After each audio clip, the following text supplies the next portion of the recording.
Hello नमस्कार। तो कैसे हो आप सभी। स्वागत है आप सबका आपके अपने YouTube channel him study group में। तो आज हम आपके लिए लेके आए हैं वर्ण का टॉपिक। जो वर्ण का टॉपिक है आज हम उसको जो वो डिस्कस करेंगे प्रॉपर तरीके से। जो इम्पोर्टेंट इनके कंसेप्ट है वर्ण के वो सारे आज हम जो वो देखेंगे, ठीक है। क्योंकि वर्णमाला का टॉपिक जो है ये आपको पता है किसी भी कॉम्पिटिटिव एग्जाम हो उसमें जो आपका 2 से 3 नंबर का, इसमें जैसे स्वर होते हैं, व्यंजन हो गए, जो भी आपका ये सारा कुछ है, ये 2 से 3 नंबर का जो वो पूछा जाता है। तो वर्णमाला टॉपिक जो मोस्ट इंपोर्टेंट है, इसलिए आज इसके बारे में हम डिस्कस करेंगे। इसमें जो आपकी ध्वनि है, कंठ है, मूर्धन्य है, कंठोष्ठ है, ओष्ठ है, सारा कुछ आज हम इसमें देखेंगे पूरा ब्रीफ के साथ। तो स्टार्ट करते हैं टॉपिक। सबसे पहले तो हम देखेंगे जैसे ये जो आपके दे रखे हैं, ठीक है। यहाँ पे जो ये आपके चित्र में दे रखे हैं इसमें कि इसमें जो आपके टॉपिक है इसमें वर्णमाला के कि आपके मूर्धन्य ओष्ठ है, इस तरह से जो दे रखे होते हैं, ठीक है। ये आपको जो है वो याद करने में थोड़ा मुश्किल रहते हैं। जैसे मूर्धा मूर्धन्य, इसका उच्चारण स्थान क्या, री और श का उच्चारण स्थान क्या, ई च वर्ग ये कौन से क्या, ये सारा इस तरह से अगर आप टॉपिक पढ़ोगे तो थोड़ा सा याद रखने में जो वो मुश्किल होती है। तो सबसे पहले हम इसको देखेंगे पूरा प्रॉपर तरीके से ईजी वे से। लेकिन उससे पहले हम डिस्कस करेंगे जैसे सबसे पहले अपने हिंदी वर्णमाला में कुल वर्णों की संख्या कितनी होती है, 52। लेकिन जब आप किसी चार्ट को देखेंगे तो उसमें आप देखेंगे वर्ण तो उसमें 50 होते हैं। तो जिसमें 2 और कहाँ से होते हैं वो भी हम सारा 52 कैसे बनते हैं वो सारा आज डिस्कस करेंगे। जैसे ये आपके ये स्पर्श व्यंजन है, ये स्पर्श व्यंजन है ओनली, और स्पर्श व्यंजन कितने होते हैं, 25 होते हैं। इसको हम डिस्कस करेंगे सारा। सबसे पहले फ़िलहाल चलते हैं, स्टार्ट करते हैं हम आज का टॉपिक आपका, ठीक है। तो सबसे पहले तो हम लेंगे, इसको बाद में देखेंगे। सबसे पहले हम देखेंगे कि स्वर, हिंदी वर्णमाला में जो स्वरों की संख्या कितनी होती है, ठीक है। हिंदी वर्णमाला में स्वरों की संख्या 11 होती है, ठीक है, सबको पता है। लेकिन जब कुल स्वरों की संख्या आ जाए, कुल स्वरों की संख्या, कुल स्वरों की संख्या ऐसे क्वेश्चन हो तो 11 + 2 ये हो जाता है आपका कितना, 13, ठीक है। इसमें 2 आ जाते हैं आपके योगवाह, ठीक है। 2 आपके अयोगवाह आ जाते हैं। अयोगवाह कौन से, अंग और आ, ठीक है। 2 आते हैं आपके अयोगवाह। अब 11 स्वर कौन कौन से होते हैं वो देख लेते हैं पहले, ठीक है। 11 स्वर कौन कौन से हैं, अ, आ, ये बड़ा आ, छोटी ई, बड़ी ई, फिर आपका ऊ, छोटा ऊ, बड़ा ऊ, फिर आपका री आ जाएगा, फिर आपका ए आ जाएगा, फिर ए, फिर ओ, और फिर आओ। ये कितने हो गए, ये हो गए 11। यहाँ तक हो गए आपके टोटल 11 स्वर। अगर क्वेश्चन में अभी जो पैटर्न चला है आपका उस हिसाब से ऐसे पूछा जाता है कि हिंदी वर्णमाला में जो स्वरों की संख्या 11। लेकिन कभी कभार ऐसे होता है क्वेश्चन कि अब आगे ऐसे पूछा जाता है कि हिंदी वर्णमाला में कुल स्वरों की संख्या, जहाँ कुल स्वरों की संख्या आ गई तो वो होती है आपकी 13, जिसमें 2 ये योगवाह भी आते हैं, ठीक है।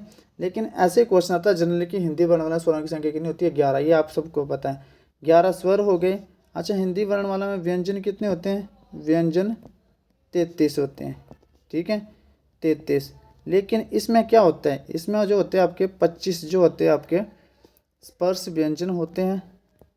25 जो आते हैं आपके स्पर्श व्यंजन, कौन से, जो मैंने आपको पीछे बताया ये वाले, सिर्फ इसमें स्पर्श व्यंजन में सिर्फ ये वाले आएंगे आपके, ये 25। अब 33 होते हैं तो 33 कैसे पूरे होते हैं वो भी हम देखेंगे अच्छी तरह से। 25 तो हो गया मतलब ये, लेकिन हमें बोला कि 33 होते हैं तो 33 कौन से होते हैं वो भी हमें पता होना चाहिए। 33 में से 25 तो हो गया आपके स्पर्श व्यंजन, फिर आपके आ जाते हैं अंतस्थ व्यंजन, ठीक है। इसमें से आपके आ जाएंगे 4 आ जाएंगे आपके अंतस्थ व्यंजन, अंतस्थ व्यंजन आ जाएंगे 4। तो 4 आपके अंतस्थ व्यंजन आ जाएंगे, वो आप ध्यान रखेंगे। हमें 25 करने हैं पूरे अंतस्थ व्यंजन 4। हमें ये पता होना चाहिए कि 33 में आते कौन कौन से हैं। अंतस्थ व्यंजन कौन से होते हैं, य, र, ल, व, ये अंतस्थ व्यंजन आपके, ठीक है। 25 4 29 हो गए, ठीक है। 33 है ना स्पर्श व्यंजन, हमें पूरे करने और हमें पता होना चाहिए कि 25 ये बन कैसे रहे, 33 है। 4 हो गया आपके अंतस्थ व्यंजन। इसके अलावा इसमें 4 आते हैं ऊष्म वर्ण, ठीक है। 4 आते हैं इसमें अपने ऊष्म वर्ण। अब ऊष्म वर्ण कौन कौन से होते हैं, ऊष्म वर्ण में आ जाता है आपका शलगम वाला श, स्लेट वाला स, षटकोण वाला श, और ये ह, ये आ गए आपके ऊष्म वर्ण। कितने हो गए टोटल, 33 हो गए, 11 स्वर हो गए, 33 व्यंजन हो गए। स्वर और व्यंजन हमने पढ़ लिए। स्पर्श व्यंजन जो है हम इनको डिस्कस करेंगे आराम से, ठीक है। पहले हमने ये देख लिया अंतस्थ व्यंजन, आपको ये रखेंगे याद है, य र ल व ये वाला जिसका पेट ना फटा हो, और ये जो ब है ये वाला आपका, ठीक है, ये आपका आता है स्पर्श व्यंजन में। इसको अभी फिलहाल मत देखिए आप, बस ये देखिए आप य र ल व ये आपके अंतस्थ व्यंजन में जो ये आते हैं, ठीक है। तो इतना की हो गया। अब चलते हैं हम थोड़ा सा आगे। ये हो गया आपके कितने अंतस्थ व्यंजन। अब ये हो गए 33, ठीक है, 33। इसके बाद आगे हम देखेंगे 11 स्वर, वो हमने देख लिए कौन से हैं। 33 और 11 हो गए अपने कितने 44, यहाँ तक हो गए 44, ठीक है। अब देखेंगे हम कि और जो 44 है इसके बाद हमारे कितने कम रहते हैं 8। 8 कौन कौन से वो भी देखेंगे। ऊष्म वर्ण आ गया। इसके बाद हमारे 4 आ जाते हैं आपके संयुक्त व्यंजन, संयुक्त वर्ण। 4 कौन से अपने संयुक्त वर्ण। अब संयुक्त वर्ण में कौन कौन से आते हैं संयुक्त वर्ण, इसमें आ जाता है आपका क्ष, ठीक है, त्रय, ज्ञ और अण्य, अण्य नहीं सॉरी श्र। तो ये सारे आपके संयुक्त व्यंजन में आते हैं। क्या आ जाता है इसमें, इसमें आ जाता है श्र। तो क्ष कैसे बनता है आपका, क्ष जो इसको पता होना चाहिए इसकी फॉर्मेशन कैसे होती है। क हलंत जमा षटकोण वाला स, ये क्ष बन गया। त्र कैसे बनता है आपका, त हलंत जमा र। ज्ञ कैसे बनता है आपका, ये बनता है ज हलंत जमा अण्य, ये बन गया आपका ज्ञ। अब आपके पास एक बचता है श्र, ये कैसे बनता है, ये बनता है श्र हलंत जमा र। ये आ गया अपने पास 4 संयुक्त व्यंजन, ठीक है। ये कितने हो गए 44 और 4 48। इसके अलावा 2 आ जाते हैं अपने पास, कौन से द्विगुण व्यंजन। द्विगुण व्यंजन, द्विगुण व्यंजन कौन कौन से होते हैं वो भी देख लेंगे आप। द्विगुण व्यंजन, द्विगुण व्यंजन में आ जाता है आपका एक अड्य और एक अड्य, ये आपका है ये द्विगुण व्यंजन में। कितने हो गए, ठीक है, ये हो गए आपके 50 हो गए ना यहाँ तक, क्योंकि 33 स्वर 11 व्यंजन, 11 स्वर और 33 व्यंजन। अब ये जो 2 अपने योगवा 2 ये आ गए, क्योंकि टोटल कितने उसके बाद 13 हुए थे ना, तो 2 ये आ गए, ये हो गए 52। तो फॉर्मेशन हो गई हमारी पूरी 52 वर्णों की। इसमें हमने देख लिया कि अंतस्थ व्यंजन कौन से, आपके स्पर्श व्यंजन कौन से हैं, ठीक है। ऊष्म वर्ण देख लिए, अयोगवाह देख लिए, द्विगुण व्यंजन देख लिए। अब चलते हम थोड़ा सा आगे कि ये जो आपके स्पर्श व्यंजन है, ठीक है, स्पर्श व्यंजन है 25 है। इसमें से आता, इसमें जो आगे मतलब क्या है, ये कंठ है, मूर्धन्य, ओष्ठ है। तो ये आपकी ध्वनियाँ हैं, ये आप अच्छी तरह से देख लेंगे। क वर्ग क ख ग घ अंग, इसमें क्या कंठ, ठीक है, कंठ, कंठ ध्वनि में कौन कौन से आता है, एक आ अब ये तो देखिए 3 तो इसमें स्वर आएंगे, 3 क्या आ गए इसमें स्वर, और एक आ गया इसमें ऊष्म वर्ण। ये थोड़ा ध्यान रखेंगे, ऊष्म वर्ण ये किस में आ गया कंठ में। अब ह ऐसे अलग से सेपरेट से क्वेश्चन पूछा जाए कि ह जो है इसका जो उच्चारण स्थान क्या है वो क्या है, तो कंठ है, ठीक है। ह वर्ण ये तो हमें पता है कि मतलब ओष्ठ इसमें आएगा, ऊष्म वर्ण में आएगा। लेकिन ये पूछा जाए कि मतलब ह जो है इसका जो है वो उच्चारण स्थान क्या है, तो वो कंठ है, ठीक है। अब इसमें भी क्या है 2 स्वर आ गए, तालव्य में क्या आ गए 2 स्वर आ गए। स्वर कितने आ गए 2, ये आपके 2 स्वर आ गए तालव्य में। और एक आ गया आपका अंतस्थ व्यंजन, एक आ गया ऊष्म वर्ण, ये ध्यान रखेंगे। अब आपसे अलग से सेपरेट से पूछा जाए कि श का उच्चारण स्थान क्या है, शलगम वाले श का उच्चारण स्थान क्या है, तो आप यहाँ से बता पाओगे कि इसका जो उच्चारण स्थान है वो है तालव्य। अब य का अलग से उच्चारण स्थान पूछा जाए कि य का उच्चारण स्थान क्या है, तो य का उच्चारण स्थान भी आपका तालव्य जो वो हो जाएगा। फिर आपका री, री किस में आता है आपका, उसमें आता है आपका ये स्वरों में। अगर स्वर में आता है तो इस ऐसे पूछेगा कि री का उच्चारण स्थान क्या है, तो री का उच्चारण स्थान जो है वो भी हो जाएगा मूर्धन्य। और श किस में आता है, श आता है आपका ऊष्म वर्ण में। अगर वहाँ से आप याद रखते, अगर आप इस चार्ट के द्वारा इसको याद रखेंगे, जैसे ये चार्ट है कि ये श, तो ऐसे तो आप कन्फ्यूज हो जाएंगे सारे, कहाँ यहाँ पे देखो तालव्य, ये शलगम वाला स, षटकोण वाला स, मूर्धन्य, ऐसे आप मतलब याद रखने में थोड़ा सा दिक्कत होगी। लेकिन जब ऐसे आप देखोगे इसी के साथ ज्वाइंट करके देखोगे तो आपको पढ़ने में जो वो ईजी रहेंगे।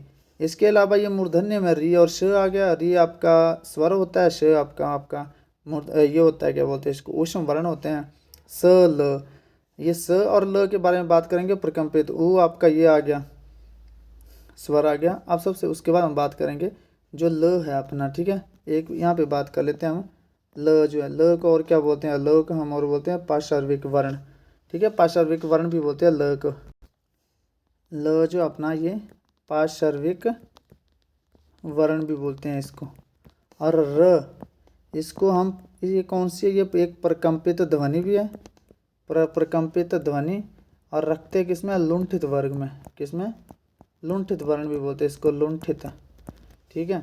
तो ये इसका ये हो गया, ठीक है। यहाँ तक आपको आई हो पूरा समझ आ गया होगा। इसके अलावा जो मोस्ट इम्पोर्टेंट थिंग है कि इसके अलावा जो मोस्ट इम्पोर्टेंट आपका टॉपिक है वो क्या है इसमें, इसमें जो ये अगला टॉपिक है आपका ये वाला है, ठीक है। कंठोष्ठ्य।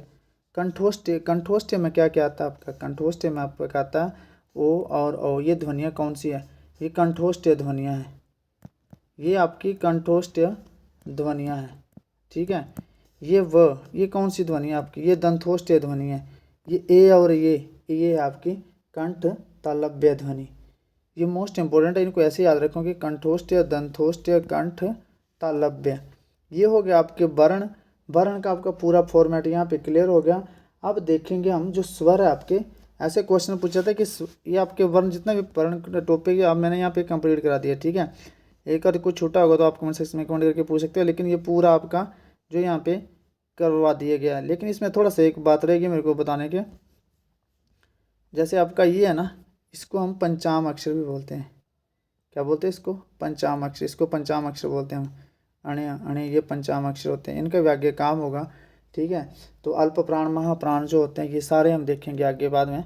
लेकिन फिलहाल थोड़ा सा आगे हम जो स्वर के बारे में जो आज डिस्कस कर लेते हैं, ठीक है, कि स्वर जो है वो कितने प्रकार के होते हैं, स्वरों के टाइप क्या है। सबसे पहले तो हम देखेंगे कि स्वर, ठीक है, सबसे पहले तो होता है मात्रा के आधार पर, ठीक है। तो मात्रा के आधार पर बोल सकते हैं, मात्रा के आधार पर स्वर के भेद, मात्रा बोल सकते हैं, या उच्चारण के आधार पर। आज हम स्वर देखेंगे, उच्चारण के आधार पर स्वर के भेद। जैसे आप याद रख सकते हो, मात्रा के आधार पर या उच्चारण के आधार पर स्वर के भेद। तो पहला तो होता है आपका ह्रस्व स्वर। कितने होते हैं, 3 होते हैं, ये लिख लो यहाँ पे। मात्रा या उच्चारण के आधार पर स्वर के कितने भेद होते हैं, ये होते हैं 3। तो कौन कौन से होते हैं, पहला होता है आपका ह्रस्व स्वर, ह्रस्व स्वर, ये फर्स्ट आ गया। दूसरा होता है आपका दीर्घ स्वर, दीर्घ स्वर। और थर्ड होता है आपका प्लूत स्वर। ह्रस्व स्वर, ह्रस्व स्वर वे होते हैं जिनके उच्चारण में कम समय लगता है। थोड़ी सी डेफिनेशन लिख देता हूँ मैं। ह्रस्व स्वर वे स्वर होते हैं जिनके उच्चारण में, ठीक है, जिनके उच्चारण में कम समय लगता है, कम समय लगता है, जिनके उच्चारण में कम समय लगता है। कौन कौन से हो गए देखेंगे यहाँ पे। ह्रस्व स्वर में, ह्रस्व स्वर में आएगा आपका छोटा अ, छोटा ई और छोटा ऊ।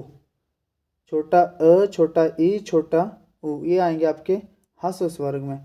और दीर्घ स्वर में, दीर्घ स्वर वह स्वर होते हैं, वह स्वर है जिनके उच्चारण में, ठीक है, जिनके उच्चारण में, ठीक है, ह्रस्व स्वर से अधिक समय लगता है, जिनके उच्चारण में ह्रस्व स्वर से, ह्रस्व स्वर से अधिक समय लगता है, ह्रस्व स्वर से अधिक समय लगता है, जिनके उच्चारण में ह्रस्व स्वर से अधिक समय लगता है, वो होते हैं आपके कौन से, दीर्घ स्वर। और दीर्घ स्वर में कौन कौन से आते हैं, दीर्घ स्वर में आपका सबसे पहले आएगा बड़ा आ जाएगा, ठीक है, बड़ी ई आ जाएगी, बड़ा ऊ आ जाएगा, ठीक है, फिर ए आ जाएगा, ए आ जाएगा, ओ आ जाएगा, औ आ जाएगा। ये किस में आ गया आपके, ये आ गया आपके दीर्घ स्वर में। अब आता थर्ड नंबर पे आपका प्लूत स्वर। तो प्लूत स्वर में आपका क्या आता है, प्लूत स्वर में आपका वो आता है कि जिनके उच्चारण में, इसका जो मतलब परिभाषा वो है कि जिनके उच्चारण में जो वो ह्रस्व दीर्घ, ठीक है, जिनके उच्चारण में जो वो आपका ह्रस्व स्वर और दीर्घ स्वर दोनों से मतलब जो वो ज़्यादा टाइम लगे, जो उनसे ज़्यादा दीर्घ स्वर से भी ज़्यादा समय लगे, वो उनमें आते हैं आपका कौन सा, दीर्घ प्लुत स्वर। तो इसमें कौन से होते हैं, जैसे ओई, ठीक है, रा हो गया, ये आपके सारे किस्म आते हैं प्लुत स्वर में। तो इसमें मेनली यही पूछा जाता है कि जो आपके मात्रा के आधार पर स्वरों के कितने भेद हैं, तो मात्रा के आधार पर या उच्चारण के आधार पर स्वर के 3 भेद, हस्व स्वर, दीर्घ स्वर, प्लुत स्वर। इसमें ये पूछा जाता है कि ये पूछ लिया जाएगा कि अ कौन सा स्वर है, हस्व स्वर है, दीर्घ स्वर है, प्लुत स्वर है, या फिर ये पूछ जाएगा कि ओ जो है ये कौन सा स्वर है। तो ये आपको पता होना चाहिए, ठीक है। अब दूसरे नंबर पर अपना आता है, ये तो हो गया आपके मात्रा के आधार पर। अब आता है आपका जीभ के आधार पर स्वर के भेद, ठीक है। स्वरों का टॉपिक देख लेंगे हम यहाँ पे, बाकी आगे अगले वीडियो में देखेंगे कभी। जीभ के आधार पर स्वर के भेद, जीभ के आधार पर स्वर के भेद, स्वर भेद, ठीक है। कितने होते हैं ये भी, जीभ के आधार पर भी स्वर के 3 भेद होते हैं। कौन कौन से होते हैं, सबसे पहला होता है आपका अग्गर स्वर, इनको बस सीधे ऐसे रख लेंगे आप याद, अग्गर स्वर। दूसरा होता है मध्य स्वर, अग्गर स्वर, मध्य स्वर। तीसरा होता है पश्च स्वर, ठीक है। अब जो आपका अग्गर स्वर है, इसमें डेफिनेशन लिखने की जरूरत नहीं, आप ऐसे सुन लीजिए कि जिन स्वरों के उच्चारण में जीभ का आगे का भाग काम करता है, ठीक है, वो होते हैं अग्गर स्वर। अग्गर स्वर में कौन कौन से होते हैं, बस इतना जान लीजिए आप। अग्गर स्वर में छोटी ई, बड़ी ई, ठीक है, और ए और ए, ये होते हैं आपके अग्गर स्वर के भेद। 3 ये हो गए। मध्य स्वर में कौन आता है आपका, सिर्फ 4, ये 4 ही हो गए। मध्य स्वर में सिर्फ आपका छोटा अ आता है, ठीक है। और पश्च स्वर में आपका क्या आ जाएगा, पश्च स्वर में आपका आ जाएगा बड़ा आ, ठीक है, ऊ, फिर ये छोटा ऊ बड़ा ऊ दोनों आ गए, और फिर आपका आ जाएगा ओ और औ। ये आ जाएंगे आपके तीनों स्वरों के भेद, जितने भी आपका अग्गर स्वर, मध्य स्वर और पश्च स्वर, ठीक है। अब ये तो हो गया अपने स्वरों के सारे भेद, जो आपके मतलब जो आपके हो गया अग्गर स्वर, मध्य स्वर, जीभ के आधार पर स्वरों के भेद जितने भी होते हैं, ठीक है। अब इसमें जो बचता है आपका अल्प प्राण बचता है, महाप्राण बचता है, ठीक है, घोष या सघोष बचता है, वो हम देखेंगे अगली वीडियो में, ठीक है। अगली वीडियो मैं कल ही अपलोड कर दूंगा, या फिर उसके बाद जब भी टाइम लगेगा उसमें अपलोड कर दूंगा। तो फिर वर्ण के आपके 2 पार्ट हैं, 2 पार्ट में आपका ये वर्ण कंप्लीट हो जाएगा, जिसमें आपके 1-2 नंबर जितने बनते हैं वो सारे 3-4 नंबर का बन जाता है कभी, क्योंकि अगर आपका वर्ण का टॉपिक कंप्लीट है तभी जो आपका आगे चल पड़ेगा। जैसे संधि सुंधि आपने करनी है, तो अगर वर्णों का आपका क्लियर नहीं अच्छे से, संधि भी आप कर पाना चाहिए, वो मुश्किल रहता है थोड़ा। तो ये हो गया आपका वर्णों का टॉपिक। इससे आगे जो देखेंगे हम अगला, उसमें देखेंगे कि क्या क्या देखेंगे, उसकी बता देता हूँ आपको। उसमें देखेंगे हम अल्प प्राण देखेंगे अगले टॉपिक में, अल्प प्राण, ठीक है। ये रह गया अपना महाप्राण देखेंगे, अल्प प्राण, महाप्राण देखेंगे। घोष देखेंगे, घोष वर्ण कौन से होते हैं, ठीक है, घोष वर्ण, इसको घोष को हम सघोष भी बोलते हैं, घोष, सुघोष और अघोष वर्ण का ये टॉपिक रह गया हमारा, इसको हम नेक्स्ट वीडियो में कंप्लीट करेंगे, ठीक है। तो ये जो वीडियो आपको आई होप इंफॉर्मेटिव लगी होगी, आपने वीडियो को ज़्यादा से ज़्यादा शेयर करना है, चैनल को सब्सक्राइब कर लेना है, और नेक्स्ट पार्ट भी इसका हम आपके लिए जल्दी लेके हाजिर हैं। और आपके लिए जो मॉक टेस्ट है वो कंटिन्यू चले हैं, वो चलते रहेंगे। तो मिलते हैं नेक्स्ट वीडियो में, तब तक के लिए जय हिंद, जय भारत।